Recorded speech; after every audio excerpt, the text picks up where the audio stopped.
Welcome to a Calvinian architecture, splendid Mildura early spring morning,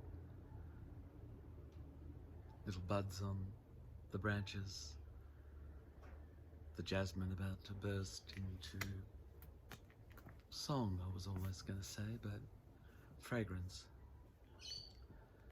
song.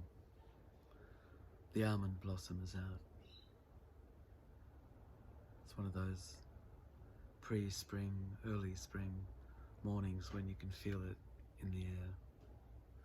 This morning I'm reading from 5th octave 8th chapter, Leonia, verse 2 and 3. Verse 2 is of a journey and verse 3 is of somewhere I wanted to live, from which I could look down onto the world or over the world or into the world.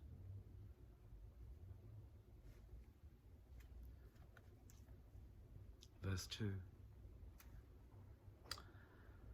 From Bangkok, Angie and I and some friends took the train down to Krabi in the south,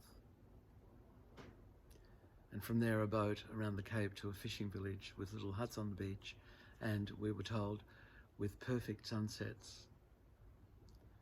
The train was packed with Thais going south, all with food and bedding, and it was like being on a caravan train. Everyone finding a comfortable spot on the floor and the conductor turning a blind eye to it. We read a little in our bunks, but soon the interminable rolling of the train rocked us to sleep. We woke at dawn on the platform of a southern town. The station was swept by sea breezes coming in from the west, the sky a blue-green above what looked like a fierce line of faraway fires, but which we all knew to be the sun rising, or rather the earth revolving in order to reveal sunlight already shining high above China. Later in the morning, we got to the village by boat across tranquil blue water. We anticipated emerald seas washing upon fine white sand, and it was like that. The sea was emerald tinged with turquoise, and the sand was fine, very fine, but covered or saturated by an immense extent of cigarette butts, as though the entire supply of them in the world had somehow all been unloaded onto this one picture card beach in southern Thailand.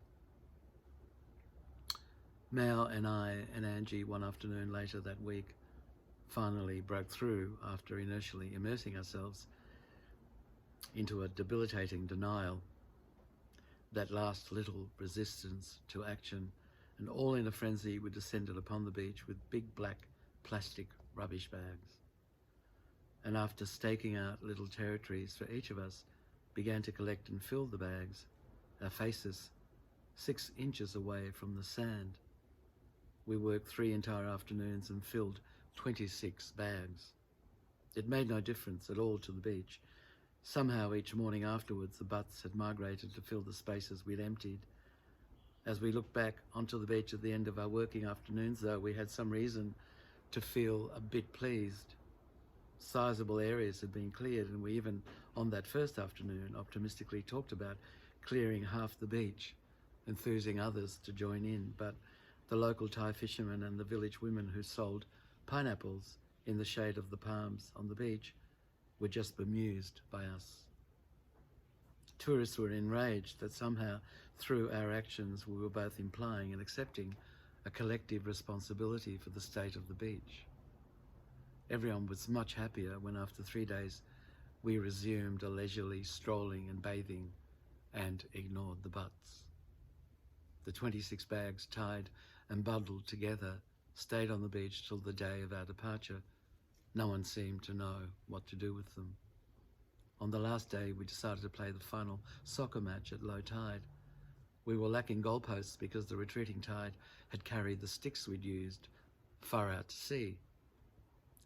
Someone must have looked up to where the bags sat in a clump in the shade of the palms, because when I turned around, 2 young boys were carrying a bag in each hand, beaming. As they walked past me, they said in halting English, "Perfect, thank you," in joyous acknowledgement of exactly how useful. Deep down, they had always known this. Our seemingly empty-headed deed would sooner or later reveal itself to be.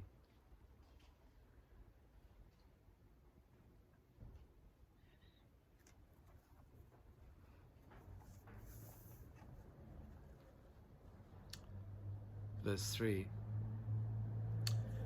There's a housing commission high-rise in South Melbourne near the railway line on Ferris Street that I always thought must have had the loveliest views in Melbourne, and I longed to see the city from up there.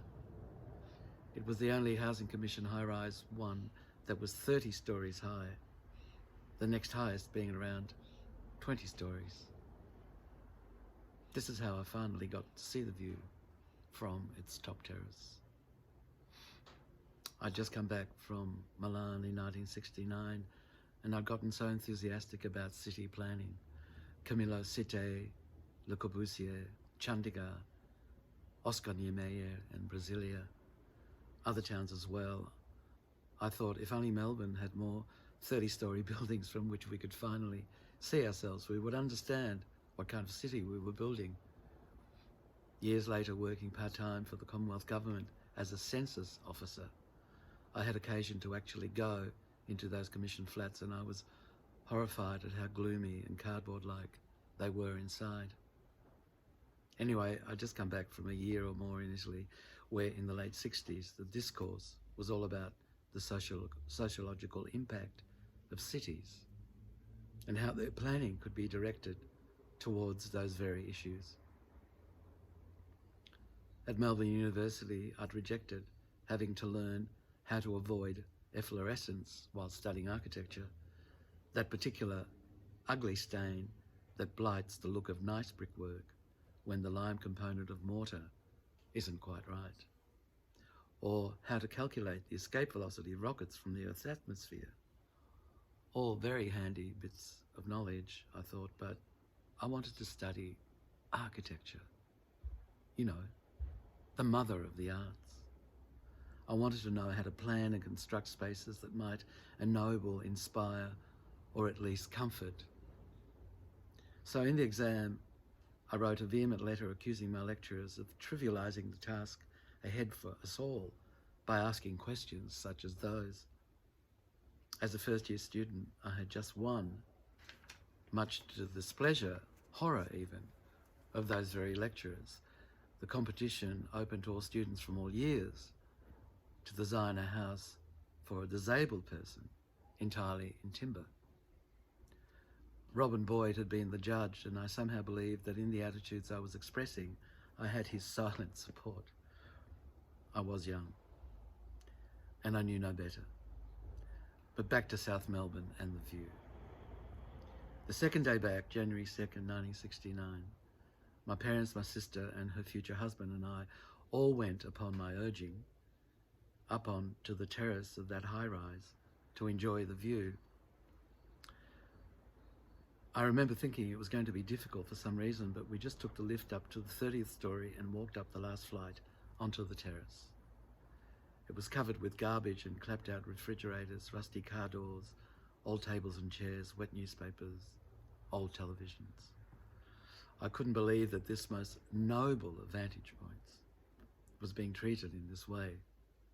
We silently roamed the terrace, and as I was leaned over the edge, my mother said, "You're not thinking of jumping, are you?" "No," I said, though somehow she knew I half was. Instead, as a token gesture, I took off a thong, and just like that, I threw it over the tin, tubular steel balustrade. It whirled and eddied all the way down very slowly. We descended in silence, and when we eventually got out of the lift, I tried to look for it, but it was not to be found. Every time I drive past now, either to the Esplanade or to see the ocean liners coming in at Station Pier, I think of that afternoon, of that thong strangely twirling and whirling in slow motion, all the way down into the void.